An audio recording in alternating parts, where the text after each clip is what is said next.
Some of us love meal plans, some of us love career plans, financial plans, but the plan we need to make before any of those is a menopause plan.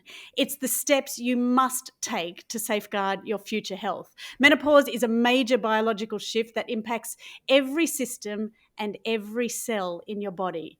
And when that happens, we need to shift along with it. Friends, managing menopause isn't just about symptom relief. It's about disease prevention. It's about ensuring that the last 10, 15, hopefully 25 years of your life aren't defined by pain, frailty, and cognitive decline. Today, we are joined by everyone's favourite menopause doctor, Dr. Mary Claire Haver. It is so wonderful to have you with us. This is a big coup for us here at the Aging Project. Thank you so much for having me. I'm so thrilled to be here. I want everyone to grab their notebook and perhaps a weighted vest, because by the end of today's session, we will all have our very own menopause plan.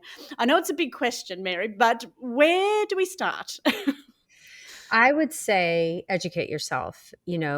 It is one of the most secretive, taboo subjects, and something that I learned very little about in my medical education and then in my specialty training. Of a 4-year curriculum in obstetrics and gynecology, I had 6 hours total of menopause. We had no menopause clinics. We had no focused direction on how to take care of the menopausal patient. And so this is true in both of our countries, there's just a really lack of awareness and education and knowledge around, how this could affect you. Most women know that hot flashes are a very typical and cliche symptom of menopause. But what they may not realize is we have estrogen receptors in every single organ system of our body, from the liver to the skin, to the heart, to the kidneys, to the lungs, to the muscles, to the bones, to the joints, to the bladder, to the vagina, on and on and on.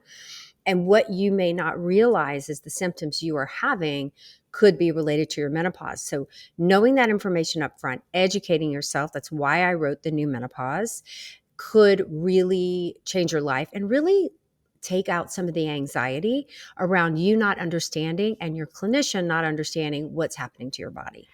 It's quite fascinating and, as you said, disturbing that we know so very little about this. And I've said many times here at the Aging Project, I hope we're the last group of women that ever have to wonder.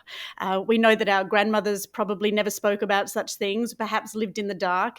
Our mothers were very, very much the same. And yet here we are, a generation of question askers, of doers, of I don't understand, tell me, of Google doctors. We really do want to know all the nitty-gritty and all the details. And I think we're just getting the courage to start asking that. But when you break it down to say that menopause is happening all through our bodies, it's not just our cycle finishing. And of course, as we've spoken about, the year after that, defining who we are. This is something that you need to embrace, because it's going to happen, and it's happening in every Right. single cell of our bodies. Not optional. Not optional. Yeah. No. And if we're lucky to live long enough, it will happen to 100% of us. And it doesn't have to signal any kind of decline or end. What I want your listeners to understand, and all the women, who are in Australia coming to the event, or, listening to all these podcasts that so many of the experts are on, is this is a time that should be the best of your life. You should be leaning into your wisdom, carving out a path for your best health, moving away from, the acceptance of the inevitability of osteoporosis and sarcopenia and frailty and decline, that we absolutely can thrive at this part of our lives. And it should be the best third of your life. Would you say that pretty much any change in who we think we are as a person between the age of 25 and 60, anything that happens in that time, whether we get a new symptom, whether we feel a little bit different, we can categorically say, oh, that's due to a change in your hormones. That is due to everything from, as you say, aches and pains to dry skin. Everything has to do with. And so we should always start looking at our hormones first. Is that fair? I think in a lot of cases it could be. I think we need a lot more research into these diseases and these symptoms that specifically affect females more than males. And that's where we're really failing women, is we have developed a gender health gap because most studies were done by men, for men, on men. And then because we're also humans, they're like, well, we'll just, expect that women will have the same outcomes. What we're seeing now is women live longer than men, yes. So when I see all the wellness bros on social talking about ice baths and red light and sauna and all their supplements, you can't apply that to women. And those studies were never done on women.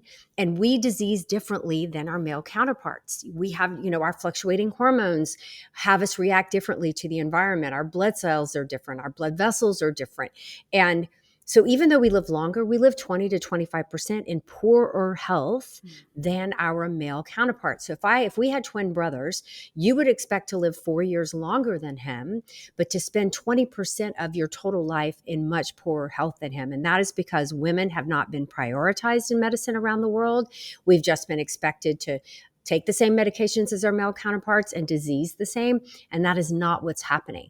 So I think some of, people critical of the menopause movement and menopause understanding is like, oh, we're going to blame everything on menopause or your hormones now. Maybe because we really haven't studied and taken a look, and that's what we deserve. You must be incredibly excited and inspired by the change that's happening. As you say, coming out of medical school and you've got your doctorate and you're there and you've got your first client coming in. What you know now compared to Oh the my time God. when you thought you knew everything must be I astronomical. aced all my exams, my board certification. I was at the top of, I was so used to just, I was just gifted academically. And, so yes, when I graduated, I thought I know everything I need to take care of a menopausal woman. And it, took me aging along with my patients, and a lot of my patients were my friends. I live in a small community with a large academic institution, so I was a professor there, but also, raising kids and doing all the normal mom and wife and friend group, book club and all the things. And all of these well-educated, hardworking, eating the best they can, we're all running marathons together, and we're all complaining of the same things, right? And I was taught this is just a natural part of aging. And sure, a lot of it can be aging, but we see this acceleration out of nowhere of certain disease processes that are absolutely related to the fluctuation and loss of our hormones. I think that's a big call too, to say, we've had these groups, haven't we? We had our teenage mates and then we had obviously our mothers group. I think that's missing in our communities as well, as the wisdom of the older women, the Mhm. crones, if you like. And to hear now that we've got, and I call you an influencer. How does that feel, Dr. Mary Claire? An influencer. You really are making such change for all of us. And it does feel like we've now got this wonderful club with experts who we can reach out to and who can answer those questions, which We really like was to call missing. we in the menopause, which is worldwide now, we like to call ourselves thought leaders, medical educators, like digital educators, Not because influencers, no. we're definitely influencing the conversation, but we're also clinicians seeing patients, Mhm. that we are absolutely in this as thought leaders, as not accepting the status quo. And there's a reason why so many of us have blown up, and have so many followers on social media.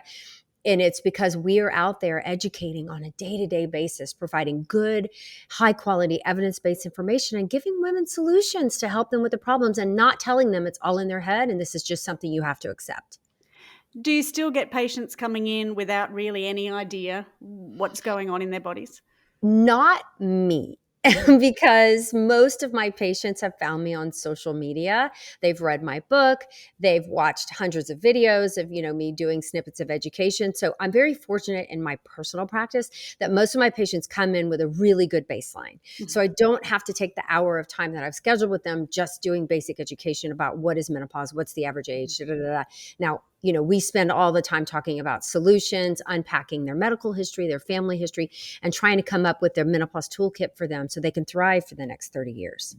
It's amazing. With 2.5 million followers, you are reaching an Yeah, astronomical number of people. that's just on Instagram. Yeah. When you add in Facebook, TikTok, and across all social media, we're about 6 million. So yeah, it's pretty overwhelming. It is wonderful, and look, great to have you out here in Australia for some key events. Menopause obviously happened to you. Why is this journey so much more personal? I felt a big responsibility menopause happened to me before I was big on social media, and I was devastated by my symptoms, and then by the lack of education I had around my own body. And I really had a reckoning of, we're not doing this well. And my first kind of toe in the water on social was just talking about the weight gain in menopause, the body composition changes, and some nutritional things that we're probably not paying attention to, like fiber and anti-inflammatory nutrition. And my first book was The Galveston Diet, named after the town where I live, right?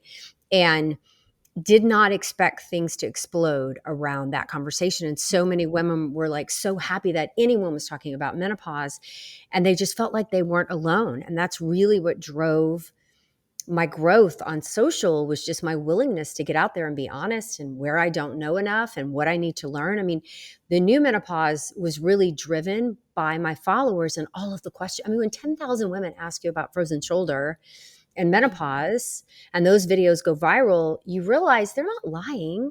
Mm. This isn't, them exaggerating their symptoms. These are real hardworking women with actual symptoms, or their vertigo, or their tinnitus, or their skin changes, and their hair changes. And I thought, and I went and dug into the literature and realized we have the data. No one's talking about it. So I'm going to talk about it and see what happens. Well, to have a voice like yours, again, is extraordinary and growing and growing and growing by the day. What do you want every woman to know about this time in their lives? So menopause is inevitable, and it doesn't have to be the signal of the end. It is, but you deserve to feel amazing. You deserve to wake up every day in charge of your life, feeling like you've got this. And that's not what's happening. Even if you don't have hot flashes, so many of the women are out there and they just feel like they've lost their resilience. Mhm. They're struggling mentally. They're struggling with cognition. They're struggling with the changes in their body that no one can understand or help them with. And I think that's unfair. And I think educate yourself, make the changes in your daily habits that will lead to you having a stronger, healthier body and mind as we age. And that you should wake up every day with joy and can't wait to take on the world.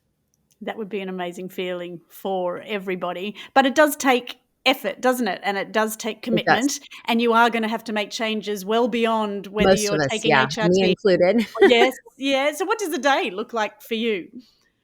So depends on what I have, if I have clinics scheduled or not. But in general, if I'm working from home, I'll get up, and I never block any appointments in the morning, because that is my scheduled exercise time. Mhm. So in our home, we live on the water on the Gulf of Mexico or America, depending on what political spectrum you're on in the U.S. But my home is elevated, but underneath we built a gym. Mhm. And so over 30 years, my husband and I together give each other exercise equipment for, birthdays and holidays. It's a great idea. So now we're able to just exercise in our garage. So I take out at least an hour to lift weights, and I have, programs that I do to try to stay strong, because my goal is to keep my body as healthy as possible, and muscle is going to be key to that. I'll make a big shake. So I'll have, yogurt with some protein powder, hemp, chia seeds, flax seeds, throw a bunch of berries, spin that all together, put my creatine in there, and I'll sip on that while I'm exercising over a couple of hours. I love my weighted vest. So then I'll set up Zoom calls. I'll have my weighted vest on while I'm walking on my treadmill, trying to help keep my bones and muscles strong, and I'm getting all my protein and my, healthy fats in, and my probiotics. So yeah, and then I spend the day, go out with my girlfriends, walk on the seawall in Galveston, making, meal planning with my husband for the rest of the week, doing lots of meetings, lots and lots of research. I'm writing the new perimenopause right now. Mhm. So I'm super excited. That'll be coming out in 2026. So I just spend the day educating, or I'll go to clinic and I'll see my patients for the day. See, taking care of yourself, it is a job, isn't it? And It is. growing old well is a job. And if you Yes. don't schedule that time in, and we always think everything is so much more important, but ultimately you're not going to be able to do anything if you don't take care of yourself. One of the things that I love about most women in menopause is it hits them in a way that it changes their brain chemistry. That really, for the first time in so many of their lives, they are putting their own oxygen Mhm. mask on first. They're really circling the wagons around themselves. They're putting up boundaries. They're carving out time for themselves in a way that they never did before. Because there's something innate where you realize, if I don't do this, I'm not going to do well. I'm Mhm. not going to be well. And it's really a beautiful thing for me to watch my patients really prioritize themselves and their own health, sometimes for the first time in their lives. Yeah, that takes time too, doesn't it? And it might be the fact that the kids have moved out, or you've suddenly got all this time on your hands and everything that you thought was important no longer really is because you don't have those jobs to do anymore. So it does Mhm. come down to, I guess, owning it, but also, being care for yourself. Exactly. Let's talk about the hormones, right? So we've Mhm. got the three main ones that we've now all learned about being estrogen, progesterone, and we've come into our own. We're learning about testosterone as well. Correct. Let's start with why estrogen matters. So, estrogen in the human body, it's present in all bodies, so males and females, but it is our kind of dominant sex hormone. In the body, and it is a very powerful anti-inflammatory hormone. So it offers us protection in multiple organ systems, like in the musculoskeletal system. It protects us from frozen shoulder and joint and hip pain, back pain, etc. It keeps our bones very, very strong. As we lose estrogen, we see an acceleration of the bone loss associated with aging. It protects our endothelial, so the cells that line the blood vessels, especially around the heart. It protects us from the development of plaques and atherosclerotic disease. It protects our liver. When we lose estrogen, we see our LDL, the bad cholesterol, start to skyrocket with no changes in diet and exercise. It keeps fat from being driven to the intra-abdominal cavity, so you're much less likely to have belly fat as a premenopausal woman than you do as a postmenopausal woman. So that is why it protects our brain from dementia and cognitive changes. It's very, very powerful in the brain as well. All of our organ systems, it is just a really powerful pro health hormone. And when those levels fluctuate and then decline, we see those disease processes accelerate. Over at You Must Try It, we've discovered so many fabulous low-tox skin and makeup options. Many of our guests have spoken about reducing our overall toxic load, so that has become a huge priority for me. I've slowly moved to low-tox products, and You Must Try It have made it really easy. We only stock low-tox products we've tried, tested, and love at youmusttryit.com. So we have done the research for you. If you haven't visited us already, please stop by at youmusttryit.com for 10% off your first order. Okay. How are we going to feel when estrogen starts to decline? What are some of those key factors that would be an Yeah. indicator if you were just starting, I guess, your perimenopausal journey? So when we look at some of the newer data coming out, forever, all the studies were done for vasomotor symptoms or hot flushes, right? Mhm. And that was the only clinically recognized symptom of menopause. Now we know that it is a multi-organ system affecting everything, your bladder, your vagina, your bones, your muscles, your brain, your cognition, your mental health. And so it really varies from woman to woman.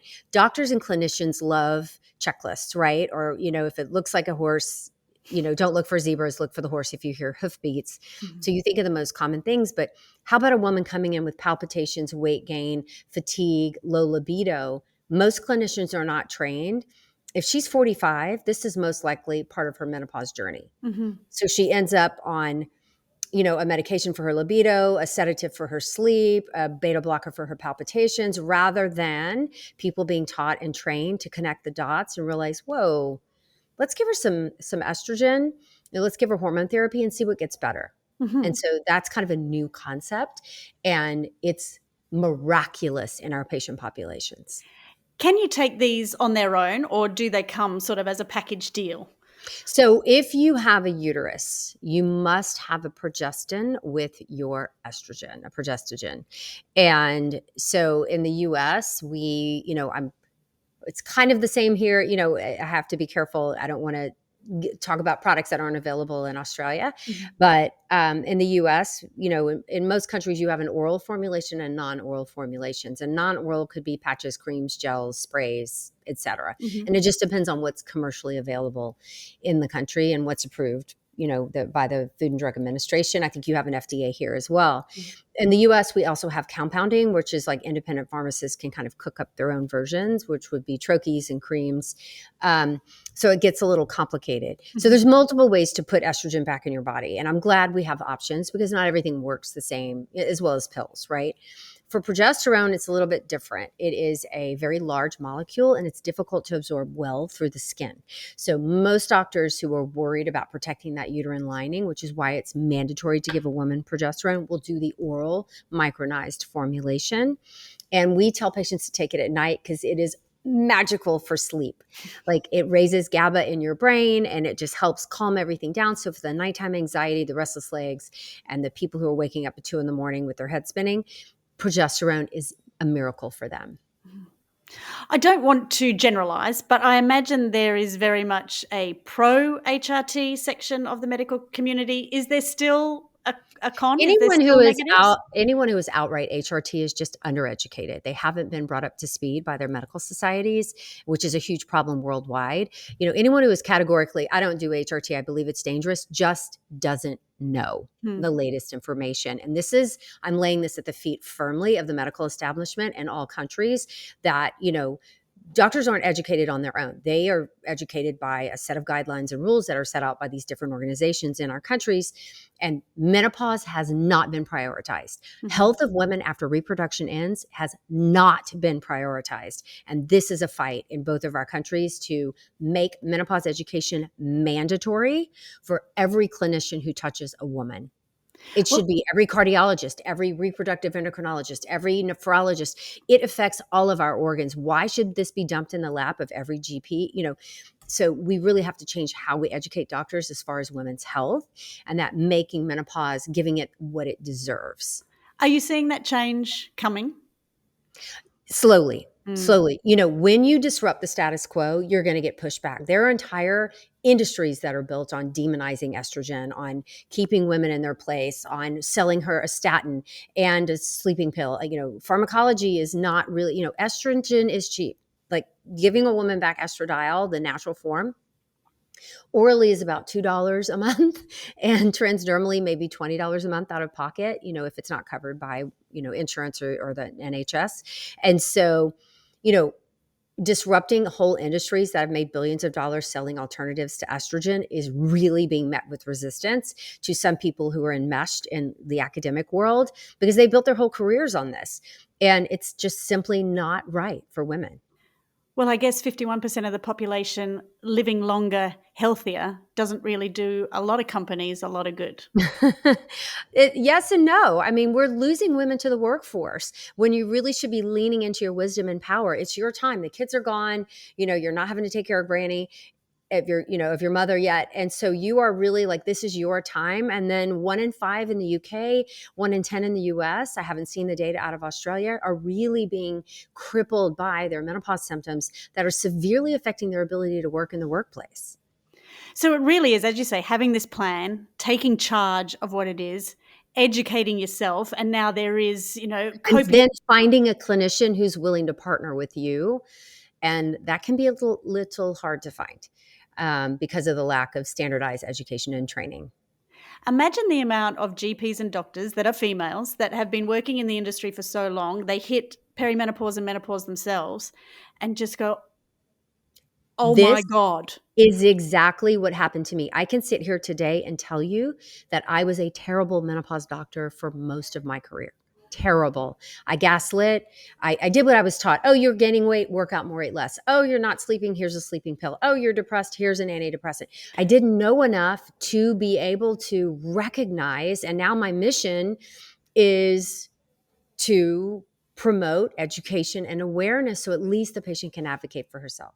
Friends, if there has ever been an episode to share, then this is it. Send it to every woman and every man you know, because this conversation is not just about menopause. It's about changing the future. Here's the truth, and we know it. We don't speak up, nothing will change. Not for us, not for our daughters, not for the generations to come. And after our last chat with Dr. Louise Newson, the outpouring of messages told us one thing loud and clear: women are desperate for answers, for support, and for hope. Sadly, many are still being dismissed by doctors who haven't been trained to understand what's really happening. Losing our hormones? Of course, that changes our bodies. And for every woman, that journey is completely different. So we urge you, please find a GP who understands menopause. A great place to start is menopause.org.au. There's a list of practitioners trained in this space so that you can explore if estrogen, progesterone, and testosterone should be a part of your menopause plan. Before you go, please visit us too at youmusttryit.com. This is your home of aging well with supplements, skincare that we have tried, tested, and that we love. Everything that Dr. Mary Claire Haver talked about, being creatine, protein, collagen, you'll find it there. Remember this, as your body changes, so must you. With knowledge, with support, and with action. Thank you so much for tuning in. If this episode spoke to you, please leave us a comment here or on our YouTube or Instagram page. Let's keep the conversation alive. Now, excuse me, I am off for a walk in my weighted vest, of course. Until next time, stay well. And thank you so much for being a part of the Aging Project community. Chat soon. As always, the Aging Project podcast is for educational and entertainment purposes. Always seek medical advice from a qualified practitioner.